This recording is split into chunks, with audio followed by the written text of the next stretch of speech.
আসসালামু আলাইকুম। সংবাদে আপনাদের সবাইকে স্বাগত জানাচ্ছি। আমি ফিরোজ তোহা। শুরুতেই সংবাদ শিরোনাম। বাংলাদেশের সর্বশেষ গুরুত্বপূর্ণ আপডেট সংবাদে আপনাকে স্বাগত। শুরুতেই সংবাদ শিরোনাম, পরে বিস্তারিত। শুরুতেই জানাবো, সরকার আদৌ নির্বাচন দিতে আন্তরিক কিনা সন্দেহ মির্জা ফখরুলের। বিএনপির মহাসচিব মির্জা ফখরুল ইসলাম আলমগীর বলেছেন, একটা ক্লান্তিকালে আছি আমরা। গোটা দেশের মানুষ গণতান্ত্রিক পথে ফিরতে চায়। সন্দেহ তৈরি হয়েছে সরকার আদৌ নির্বাচন দিবে কিনা। আজ রাজধানী কৃষিবিদ মিলনায়তনে ছাত্রদল আয়োজিত এক অনুষ্ঠানে সব কথা বলেছেন ফখরুল। এরপর জানাবো, সকালে হাঁটতে দেখলেই বন্দিরা বলে আজকে আপনার অফিস নেই, বললেন পলক। কারাগারে সকালে হাঁটতে দেখলেই বন্দিরা সাবেক তথ্য প্রযুক্তি প্রতিমন্ত্রী জোনায়েদ আহমেদ পলককে বলেন আজকে আপনার অফিস আদালতে যা নেই। বুধবার সকালে বৈষম্যবিরোধী ছাত্র আন্দোলনে ধানমন্ডি থানায় রিয়াজ হত্যা মামলায় গ্রেপ্তার দেখানোর জন্য ঢাকা মহানগর মেট্রোপলিটন আদালতে আনা হলে তিনি এসব কথা বলেন। এদিকে থমথমে অবস্থা খুলনা প্রকৌশল ও প্রযুক্তি বিশ্ববিদ্যালয়ের। খুলনা প্রকৌশল ও প্রযুক্তি বিশ্ববিদ্যালয় কুয়েটের সংঘর্ষের ঘটনায় থমথমে অবস্থা বিরাজ করছে। আজ 19শে ফেব্রুয়ারি ইউনিভার্সিটিতে কোনো ক্লাস ও পরীক্ষা হয়নি। গেটে মোতায়েন রয়েছে পুলিশ।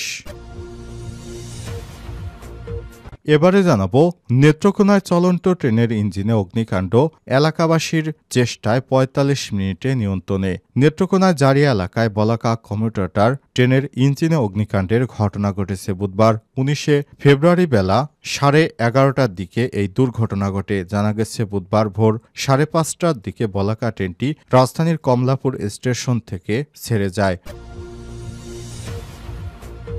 এদিকে বড়পুকুরিয়া তাপবিদ্যুৎ কেন্দ্রের উৎপাদন পুরোপুরি বন্ধ।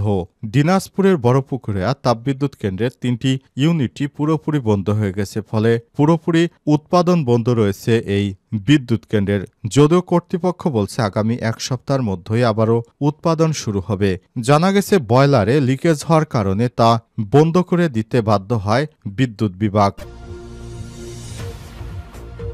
এবং সর্বশেষ জানাবো, যে কোনো মূল্যে ফ্যাসিবাদ বিরোধী ঐক্য সমুন্নত রাখতে হবে বলল 12 দলীয় জোট। কুয়েটে বৈষম্য বিরোধী ছাত্র আন্দোলন ও জাতীয়তাবাদী ছাত্র দলের মধ্যে রক্তক্ষয়ী সংঘর্ষের ঘটনায় গভীর উদ্বেগ ও ক্ষোভ প্রকাশ করেছে 12 দলীয় জোটের নেতারা। বিএনপির এই ধরনের সন্ত্রাসী কর্মকাণ্ডের ঘটনায় ক্ষোভ প্রকাশ করেছে দেশের বিশিষ্টজনেরা। তারা বলছে, যে কোনো মূল্যে আমাদের একত্রে থাকতে হবে, আমাদের ঐক্যে ফাটল ধরানো যাবে না। প্রিয় দর্শক, এতক্ষণ শুনছিলেন সংবাদ শিরোনাম, এবারে বিস্তারিত। তবে তার আগে বন্ধুরা, অনুরোধ থাকবে সংবাদটিতে একটি লাইক দিন। এই চ্যানেলে আপনি নতুন হয়ে থাকলে আমাদের সংবাদটি দেখতে দেখতে চ্যানেলটি সাবস্ক্রাইব করে রাখুন। কমেন্ট করে বন্ধুরা আপনার মূল্যবান মতামত জানিয়ে দিন আপনি বিশ্বের কোন দেশ থেকে বা বাংলাদেশের কোন স্থান থেকে আমাদের সংবাদটি দেখছেন এবং শুনছেন। এবারে বিস্তারিত। সরকার আদৌ নির্বাচন দিতে আন্তরিক কিনা সন্দেহ ফখরুলের। বিএনপির মহাসচিব মির্জা ফখরুল ইসলাম আলমগীর বলেছেন, একটা ক্লান্তিকালে আছি আমরা।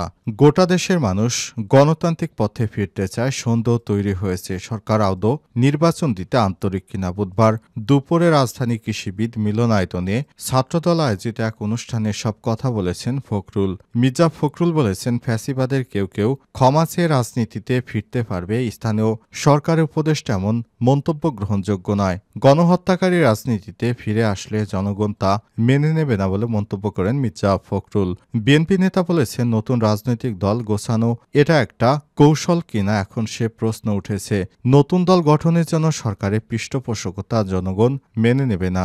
নিজেদের স্বার্থেই অন্তর্বর্তীকালীন সরকার ফ্যাসিস্টদের জায়গা দিতে চায় বলেও এ সময় মন্তব্য করেছেন বিএনপির মহাসচিব মির্জা ফখরুল ইসলাম। তিনি আরো বলেছেন, অন্তর্বর্তীকালীন সরকার নিরপেক্ষতা হারালে আরেকটি নিরপেক্ষ সরকার দরকার হবে।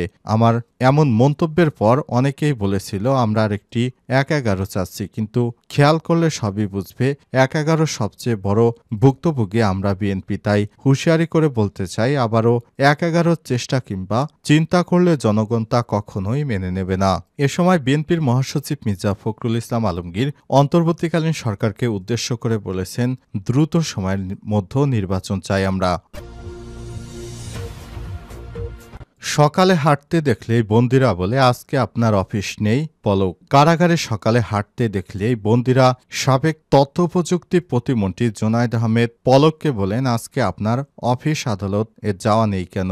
বুধবার সকালে বৈষম্যবিরোধী ছাত্র আন্দোলনে ধানমন্ডি থানায় রিয়াজ হত্যা মামলায় গ্রেপ্তার দেখানোর জন্য ঢাকা মহানগর মেট্রোপলিটন আদালতে আনা হলে তিনি এসব কথা বলেছেন। এদিন সকাল 10টা আদালতের কাঠগড়ায় ওঠানো হলে পলক এর আইনজীবীদের সঙ্গে কথা বলতে থাকেন। এ সময় পলক বলেন আমি এত পরিমাণ আদালতে আসি যে সকালে কারাগারে হাঁটতে বের হলে তখন বন্দিরা আমাকে বলে আজকে আপনার অফিস নেই। আদালতকে তারা আমার অফিস ভাবে। এরপর তার আইনজীবীকে তিনি বলেন শুনানি বেশি কিছু বলার দরকার নেই, বেশি কিছু বললেই রিমান্ড বাড়িয়ে দেবে, যত কম বলবা তত ভালো। এরপর তার মামলায় গ্রেপ্তার দেখানোর আবেদন করে শুনানি করেন তদন্ত কর্মকর্তা। শুনানি শেষে তাকে এ মামলায় গ্রেপ্তার দেখানোর আবেদন মঞ্জুর করা হয়। পরে আদালত থেকে গারদখানায় নিয়ে যাওয়া হয়। পলকের বিরুদ্ধে দায়ের হওয়া মামলার অভিযোগ থেকে জানা গেছে বৈষম্যবিরোধী ছাত্র আন্দোলন চলাকালে গত বছর 4ই আগস্ট রাজধানীর ধানমন্ডি সায়েন্স ল্যাব এলাকা থেকে জিগাতলা এলাকায় যার পথে আসামিদের ছোড়া গুলিতে মাথায় গুলিবিদ্ধ হয়ে মারাত্মক আহত হন রিয়াজ 23। 2 সপ্তাহ চিকিৎসাধীন থাকার পর 17ই আগস্ট বিকেলে মারা যান। এই ঘটনায় নিহতের মা মোসাম্মদ সাফিয়া বেগম 9 সেপ্টেম্বর রাজধানীর ধানমন্ডি থানায় একটি হত্যা মামলা দায়ের করেন। থমথমে অবস্থা খুলনা প্রকৌশল ও প্রযুক্তি বিশ্ববিদ্যালয়ের। খুলনা প্রকৌশল ও প্রযুক্তি বিশ্ববিদ্যালয় কুয়েটের সংঘর্ষের ঘটনায় থমথমে অবস্থা বিরাজ করছে। বুধবার 19 ফেব্রুয়ারি কোনো ক্লাস পরীক্ষা হয়নি কুয়েটে। ক্যাম্পাসের গেটে পুলিশ মোতায়েন রয়েছে। কুয়েটের শিক্ষার্থীরা জানিয়েছে মঙ্গলবার রাতে প্রেস ব্রিফিং করে ক্যাম্পাসে ছাত্র রাজনীতি পুরোপুরি নিষিদ্ধ, শিক্ষার্থীদের উপর হামলাকারীদের শাস্তি এবং উপাচার্য এবং ছাত্র কল্যাণ পরিচালকের পদত্যাগ সহ 5 দফা দাবি জানান সাধারণ শিক্ষার্থীরা। বুধবার দুপুর 1টার মধ্যে দাবি পূরণের আলটিমেটাম দেন তারা। দাবি পূরণ না হওয়া পর্যন্ত বন্ধ থাকবে ক্লাস পরীক্ষা। এদিন কোর্টের সংঘর্ষের ঘটনায় জড়িত থাকায় দৌলতপুর থানা যুবদলের সহসভাপতি মাহবুবুর রহমানকে দল থেকে বহিষ্কার করেছে যুবদলের কেন্দ্রীয় কমিটি। সংঘর্ষের সময় ধারালো অস্ত্র হাতে বেশ কয়েকজনকে শিক্ষার্থীদের বিরুদ্ধে অবস্থান নিতে দেখা যায়। এর মধ্যে হাফহাতা শার্ট ও মুখে গামছা জড়িয়ে রামদা হাতে অবস্থান নেয়া ব্যক্তিটি যুবদলের নেতা মাহবুবুর রহমান বলে স্থানীয়রা নিশ্চিত করেছেন। দুপুর 12টায় খুলনা প্রেস ক্লাবে কুয়েট ছাত্রদল জরুরি সংবাদ সম্মেলন ডেকেছে। বেলা 11:30টায় জরুরি সিন্ডিকেট সভা ডেকেছে কুয়েটের কর্তৃপক্ষ। Khulna metropolitan police ADC north Mohammad Nazmul এসব বিষয় নিশ্চিত করেছেন। নেত্রকোনায় চলন্ত ট্রেনের ইঞ্জিনে অগ্নিকাণ্ড। নেত্রকোনায় জারিয়া এলাকায় বলাকা কমিউটার ট্রেনের ইঞ্জিনে অগ্নিকাণ্ডের ঘটনা ঘটে। বুধবার 19 ফেব্রুয়ারি বেলা 11:30টার দিকে এই দুর্ঘটনা ঘটে। জানা গেছে বুধবার ভোরে 5:30টার দিকে বলাকা ট্রেনটি কমলাপুর রেল স্টেশন থেকে পূর্ব ধলার জারিয়ার উদ্দেশ্যে ছেড়ে যায়। বেলা 11:30টার দিকে ট্রেনটি পূর্বধলা স্টেশনে পৌঁছে। সময় 3 মিনিট পরও স্টেশন থেকে পরের স্টেশন জারিয়ার উদ্দেশ্যে ছেড়ে যায়। জারিয়া বালুঘাটা সেতুর কাছে পৌঁছলে ট্রেনের ইঞ্জিনে হঠাৎ করে আগুন ধরে যায়। পরে স্থানীয়রা আগুন নেভাতে চেষ্টা চালায়। খবর পেয়ে ফায়ার সার্ভিসের কর্মীরা এসে আগুন পুরোপুরি নিয়ন্ত্রণে আনে। এই ঘটনায় প্রত্যক্ষদর্শীরা জানিয়েছে বেলা 11:15টার দিকে বাড়ি থেকে বের হয়ে দেখি ইঞ্জিনে আগুন ধরে। একটি যাত্রীবাহী ট্রেন বালুঘাটা সেতু এলাকায় এসে থেমে যায়। আগুন দেখে স্থানীয়রা আগুন নেভানোর চেষ্টা চালাতে থাকে। এ সময় দমকলের কর্মীরাও আসে।